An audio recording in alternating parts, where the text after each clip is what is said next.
Assalamualaikum warahmatullahi wabarakatuh. Hai teman-teman semua, perkenalkan nama saya Jessi Rizka Destani. Saya merupakan seorang mahasiswi program studi Sarjana Terapan Administrasi Bisnis di Politeknik Negeri Bandung. Sekarang saya akan menjelaskan materi Sistem Informasi Manajemen pada bab 2 yang berjudul Bisnis Elektronik dan Kerjasama Global. Berikut ini adalah peta konsep dari bab 2 mengenai bisnis elektronik dan kerjasama global yang terdiri dari 4 subbab. Yang pertama ada proses bisnis dan sistem informasi, yang kedua ada jenis-jenis sistem informasi, yang ketiga ada sistem untuk kolaborasi dan bisnis jejaring sosial, dan yang terakhir ada fungsi sistem informasi di dalam. Subbab yang pertama yaitu proses bisnis dan sistem informasi. Ada 2 materi yang akan dibahas dalam subbab ini, yaitu apa itu proses bisnis dan bagaimana teknologi informasi meningkatkan proses bisnis. Apa itu proses bisnis? Proses bisnis merupakan serangkaian kegiatan yang dibutuhkan untuk menghasilkan produk dan jasa. Kegiatan tersebut didukung oleh material, informasi, dan pengetahuan dari berbagai pihak yang berkaitan dengan proses bisnis. Selain itu juga, proses bisnis merupakan serangkaian kegiatan yang unik yang dilakukan oleh organisasi dalam mengkoordinasikan pekerjaan, informasi, dan pengetahuan yang dibuat oleh manajemen dalam mengkoordinasikan pekerjaan tersebut. Secara garis besar, kinerja perusahaan bisnis bergantung pada seberapa baik proses bisnis dirancang dan dikoordinasikan. Proses bisnis perusahaan dapat menjadi sumber kekuatan yang kompetitif jika perusahaan mampu berinovasi dan beroperasi lebih baik daripada para pesaingnya. Sebaliknya, proses bisnis juga dapat menjadi beban bagi sebuah perusahaan jika mereka mempunyai cara kerja yang ketinggalan zaman atau tidak mempunyai inovasi yang menghambat proses bisnis tersebut. Bagaimana teknologi informasi meningkatkan proses bisnis? Sistem informasi mengotomatisasikan banyak hal dalam proses bisnis yang sebelumnya dilakukan secara manual, seperti memeriksa kredit klien, mencetak tagihan, dan mengirim pesan. Namun sekarang teknologi informasi melakukan lebih banyak hal lagi. Dengan teknologi informasi dapat memungkinkan lebih banyak untuk mengakses dan berbagi informasi atau mengubah prosedur pekerjaan yang sebelumnya dilakukan secara berurutan menjadi bersamaan, sehingga dapat menghilangkan hambatan dalam mengambil keputusan. Dengan menganalisis proses bisnis, bisa memahami dengan jelas bagaimana cara kerja suatu bisnis.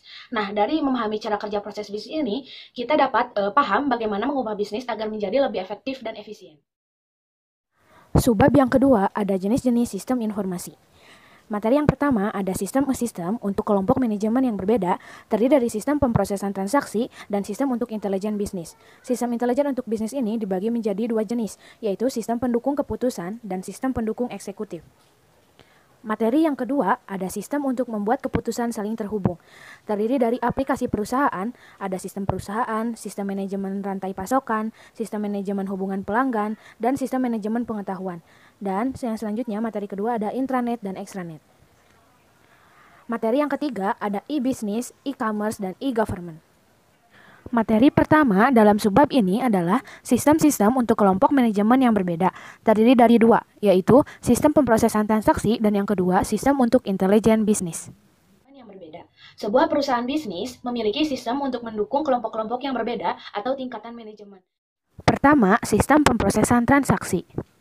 Sistem pemrosesan transaksi adalah sistem komputerisasi yang mengoperasikan dan mencatat transaksi rutin harian yang diperlukan untuk melakukan kegiatan bisnis. Tujuan utama dari sistem tingkat ini adalah untuk menjawab pertanyaan-pertanyaan rutin dan untuk memantau arus transaksi di seluruh perusahaan. Yang kedua, sistem untuk intelijen bisnis terdiri dari 2 jenis. Yang pertama, sistem pendukung keputusan dan yang kedua, sistem pendukung eksekutif. Sistem untuk intelijen bisnis. Intelijen bisnis merupakan istilah terkini mengenai data dan perangkat lunak untuk mengorganisasi, menganalisis, dan menyediakan akses kepada data untuk membantu manajer dan para pengguna data untuk membuat keputusan berdasarkan informasi. Intelijen bisnis menunjukkan segala hal yang berhubungan dengan pengambilan keputusan pada tiap tingkat manajemen. Untuk intelijen bisnis manajemen tingkat menengah membantu dengan cara memantau, mengontrol, dan kegiatan-kegiatan administratif. Pada sistem ini terdiri dari 2 jenis. Yang pertama, sistem pendukung keputusan, dan yang kedua ada sistem eksekutif. Yang pertama, sistem pendukung keputusan. Sistem pendukung keputusan berfokus pada masalah-masalah unik yang cepat berubah, yang prosedur dalam pencapaian atau menghasilkan suatu solusi yang belum ditentukan sebelumnya secara keseluruhan. Yang kedua, ada sistem pendukung eksekutif. Sistem pendukung eksekutif membantu manajemen senior dalam mewujudkan keputusan-keputusan yang telah dibuat. Sistem tersebut ditujukan untuk mendukung dalam pengambilan keputusan. Materi kedua dalam subbab ini adalah sistem untuk membuat perusahaan saling terhubung. Yang pertama ada aplikasi perusahaan.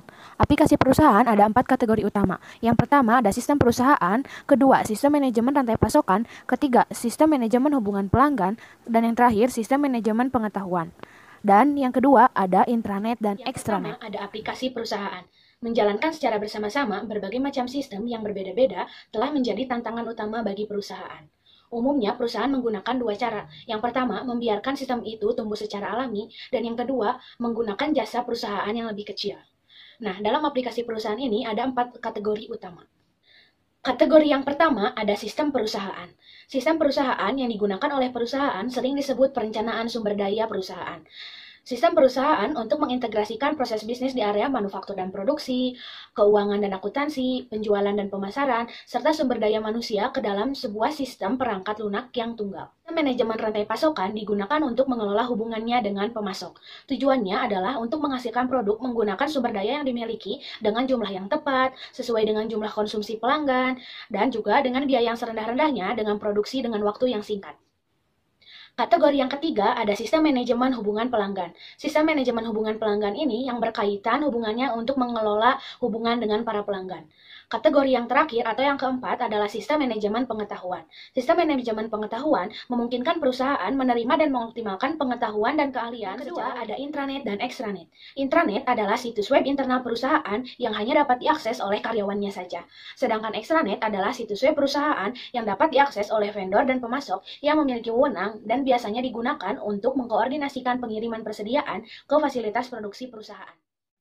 Materi yang terakhir dalam subbab ini adalah e-business, e-commerce, dan e-government. E-business atau electronic business mengacu pada penggunaan teknologi digital dan internet untuk menjalankan proses-proses bisnis utama dalam suatu perusahaan. Yang kedua ada e-commerce. E-commerce adalah bagian dari e-business yang berhubungan dengan kegiatan jual beli barang atau jasa melalui internet. Dan yang terakhir ada e-government. E-government mengacu pada penggunaan teknologi aplikasi jaringan dan internet untuk memungkinkan pemerintah berhubungan langsung dengan masyarakat, organisasi, bisnis, dan lain-lain secara digital. Subbab yang ketiga adalah sistem untuk kolaborasi dan bisnis jejaring sosial. Terdiri dari kolaborasi, bisnis jejaring sosial, manfaat bisnis dari kolaborasi dan bisnis jejaring sosial. Yang keempat, membangun budaya dan proses bisnis yang kolaboratif. Dan yang terakhir adalah perangkat dan teknologi untuk kolaborasi dan bisnis jejaring sosial. Apa yang dimaksud dengan kolaborasi? Kolaborasi adalah bekerja bersama-sama dengan orang lain untuk mencapai tujuan bersama yang jelas. Fokus utama dalam kolaborasi ini adalah untuk menyelesaikan tugas dan juga misi. Nah, kolaborasi pada saat ini merupakan hal yang penting dibandingkan dengan sebelumnya pekerjaan itu hanya dilakukan dengan sendiri-sendiri. Alasannya kenapa? Yang pertama, itu mengubah sifat pekerjaan. Yang kedua, pertumbuhan bidang pekerjaan profesional. Yang ketiga, mengubah struktur organisasi perusahaan. Yang keempat, mengubah lingkup perusahaan. Yang kelima, menitik beratkan pada inovasi. Dan yang terakhir, ini mengubah budaya kerja dan juga bisnis. Materi selanjutnya adalah bisnis jejaring Di area sosial. digital ini, mayoritas orang di dunia tentunya pasti memiliki jejaring sosial, baik itu Facebook, Twitter, Instagram, YouTube, dan platform jejaring sosial lainnya. Nah, tujuan dari bisnis jejaring sosial ini adalah untuk memperdalam interaksi dengan kelompok-kelompok di luar maupun di dalam perusahaan guna memperlancar dan memperbaiki pendistribusian informasi, inovasi, dan pengambilan keputusan. Nah, ada kunci dari bisnis jaring sosial ini, yaitu percakapan. Percakapan merupakan hal yang penting dalam bisnis jaring sosial ini, karena dengan percakapan kita mampu memiliki hubungan yang erat dengan para stakeholder, seperti karyawan, pelanggan, para pemasok. Nah, selain memiliki hubungan yang erat, tentunya kita akan melibatkan emosi para stakeholder ini ke dalam bisnis kita. Manfaat bisnis dari kolaborasi dan bisnis jejaring sosial. Selanjutnya, ada manfaat bisnis dari kolaborasi dan bisnis jejaring sosial. Survei terkini dari Force NY tahun 2009 menyatakan bahwa mengenai para pengelola bisnis dalam sistem informasi secara global, menemukan bahwa investasi di bidang teknologi informasi meningkatkan kinerja organisasi dan meningkatkan pengembalian sebesar 4 kali lipat daripada nilai yang dikeluarkan investasi. Peningkatan yang paling besar itu di pemasaran, penjualan, dan pada fungsi penelitian dan pengembangan. Materi terakhir dalam subbab ini adalah perangkat dan teknologi untuk kolaborasi dan bisnis jejaring sosial. Yang pertama, ada untuk luar perusahaan. Luar perusahaan ini seperti para pelanggan, para pemasok, lalu apa saja platform yang bisa digunakan. Yang pertama ini ada surel, atau surat elektronik, atau yang biasa kita panggil itu adalah email. Nah, yang kedua ada pesan instan atau pesan singkat. Yang ketiga ada wiki. Wiki ini merupakan situs web yang memudahkan pengguna yang tidak memiliki kemampuan mengenai pemrograman dan pengembangan web untuk berkontribusi dalam mengubah isi, tulisan, dan juga gambar. Dan yang terakhir ada virtual worlds, adalah lingkungan 3D yang dipenuhi oleh penduduk atau warga yang telah menggunakan atau menciptakan karakter grafis sebagai perwakilan diri mereka. Nah, yang kedua itu untuk internal perusahaan. Internal perusahaan ini digunakan untuk para karyawan yang berada di lokasi yang berbeda untuk melakukan suatu pekerjaan. Nah, lalu apa aja sih aplikasi atau platform yang digunakan? Yang pertama itu ada virtual meeting system atau aplikasi untuk video conference seperti Zoom. Yang kedua itu ada Google Apps atau Google Sites and Cloud Collaboration System. Yang ketiga ada Microsoft SharePoint, adalah platform kolaborasi dan pengelolaan data berbasis browser diinstal pada servis perusahaan. Dan yang terakhir ada Lotus Notes, adalah perangkat untuk membentuk dan berkomunikasi di dalam sebuah grup.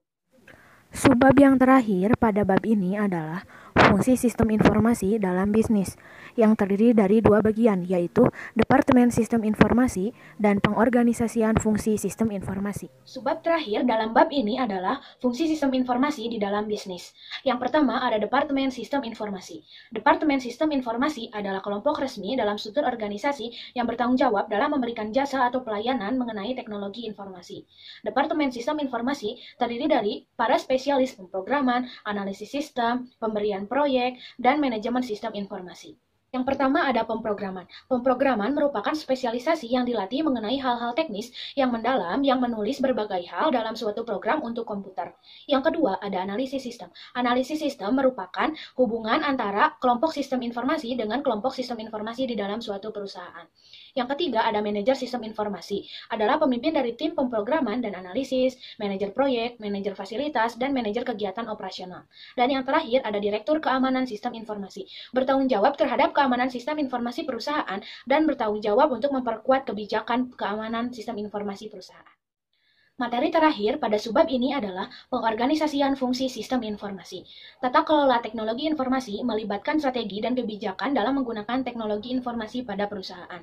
Tata kelola teknologi informasi menspesifikkan perincian hak dan kerangka kerja untuk akuntabilitas perusahaan, menjamin teknologi informasi yang digunakan ini mendukung strategi dan juga tujuan yang dapat saya sampaikan mengenai materi bab 2 tentang bisnis elektronik dan kerjasama global. Mohon maaf apabila ada kesalahan atau penyampaian materinya yang kurang jelas. Terima kasih atas perhatiannya. Wassalamualaikum warahmatullahi wabarakatuh.